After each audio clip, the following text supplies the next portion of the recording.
Kumusta? Mabuti!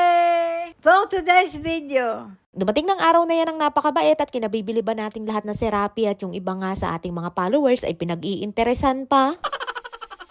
Pero bago yan ay nagayos nga muna ako ng mga resibo ng aking mga napamili at inililista ko nga din kung magkano ang aking mga nagagastos. Yung pag-iipon ng mga resibo ng mga pinamili, ginagawa ko na talaga yan dati pa kahit nung nabubuhay pa si Lola dahil meron silang pinagagamitan yan para kay Nili. Pero dahil wala na si Lola, inililista ko na din yung mga napapabigay sa aking pera para sa food allowance at pambili ng iba pang mga kailangan namin dito sa bahay. Para alam ko at alam din nila kung saan napapapunta yung ibinibigay nila sa akin na pera. Hindi katulad dati nung nabubuhay pa si Lola na kapag binigyan niya ako ng pera ay sinasabi ko sa kanya kung magkano yung aking naipamili at kung ano yung aking mga binili at kung magkano ang sukli pa. At wala kami listahan ni Lola dahil si Lola naman ang humahawak noon ng kanyang sariling pera.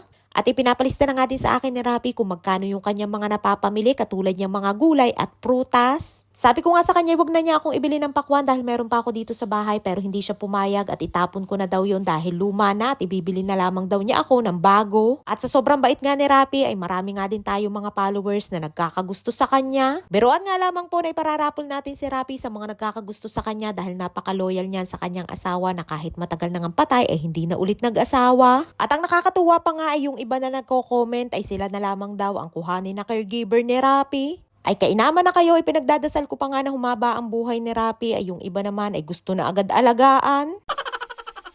Kahit 70 plus na nga si Rappi ay malakas pa yan at wala pang maintenance at baka nga kayo pa ang alagaan yan. At ayun nga't inayos niya yung drawer ni Nili na nagpataka na at eto naman si Nili na walang kalikot-likot sa katawan na wala nang ginawa kundi buksan at sarahan kaya nagkakandasira na nga lamang din ang mga gamit dito sa bahay.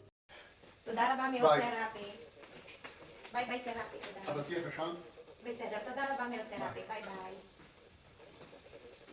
At ayun nga't bago umalis ay sinabi niya pa sa akin na itapon ko na daw yung aking pakwan na luma na. Nung nabubuhay pa nga si Lola, basta tagpakwan na dito sa Israel ay pinagpapabili niya ako kay Rappi. Pero ngayon kahit wala na si Lola ay ibinibili niya pa din ako dahil alam din ni Rappi na paborito ko ang pakwan. At ayun nga sinilo siya tagang aga pa nga lamang ay may sumpong na agad abay gusto ba namang ilagay ang kanyang tsinelas dyan sa ibabaw ng lamesa. Sari-sari na naman nga napasok sa isip niya at iiyakan pa nga ako nang sabihin ko na hindi naman lagayan ng tsinelas ang lamesa kundi pagkain ang inilalagay. Bigla na nga lamang naisipan na hindi isuot at gusto na nga lamang ata ay i-display.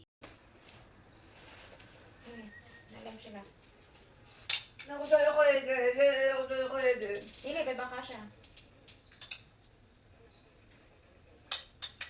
At ayun nga't pati nga pagkain ay inaayawan at kung hindi nga pipilitin ay hindi kakain. Bawat araw nga ay paiba-iba ang mood ni Nili at sa halip na nga sa pagaling ay minsan nga ay parang mas lalo pang sa palala. Wala na nga epekto sa kanya ang kanyang gamot kaya sana ay kapag pina-check up na ay mabigyan ng tamang gamot at tuluyan ng gumaling. Sobrang nakaka-stress nga din dahil ito yung unang pagkakataon na tumagal ng sobra ang kanyang sakit na hanggang ngayon nga ay hindi pa rin gumaling-galing. Kung dati-rati inaabot ng 4 na buwan ang kanyang sakit ay ngayon nga ay nadoble na at malapit na nga mag-8 buwan ay hindi pa nagaling. Sana nga ay bumalik na ulit sa dati si Nili na masayahin, maayos ang tulog at hindi iyakin. At pati nga pag-inom ng tubig ay pahirapan at ayun nga't pang best actress ang aktingan ni Nilush na kunwari ay nasa med at sabay inom din naman ang sabihin ko na tatawag ako ng ambulansya. At pagkatapos nga ay sabi ko ay matulog muna para umayos ang kanyang pakaramdam at wala pang ang ilang minuto ay narinig ko na agad na nagsasalita na. כן. טוב לכלנו אני רק פה, אל תדאגי, הכל בסדר. טוב?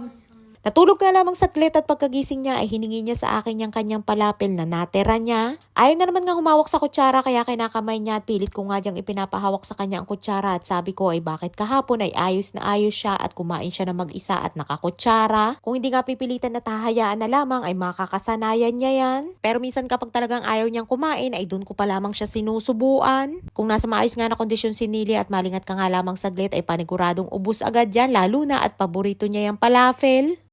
תאכלי הכל, תאכלי אוכל טוב.